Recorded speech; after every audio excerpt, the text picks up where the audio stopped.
Hi, it's HardReset, and today I'll show you how to fix no SIM card detected on Google Pixel 10 Pro. First, scroll from the top, open the internet,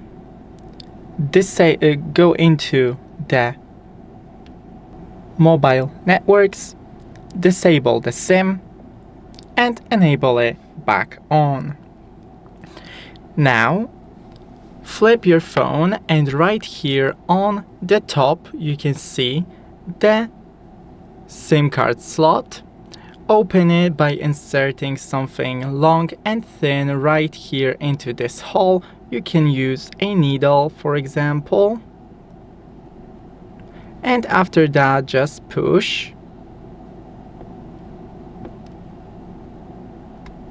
Okay, it popped off.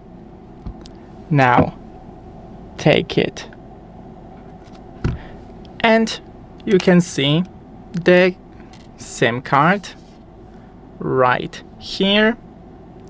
Take a soft brush or a microfiber and gently brush this golden side, and after that insert it back into this tray.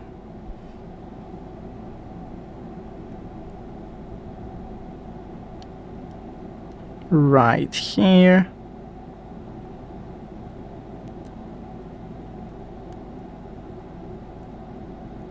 Oh, I need to do it from the other side, okay. And after that, insert it back into your phone, and also you can try restarting your phone. Thanks for watching. Don't forget to leave a like, and see you in the next one.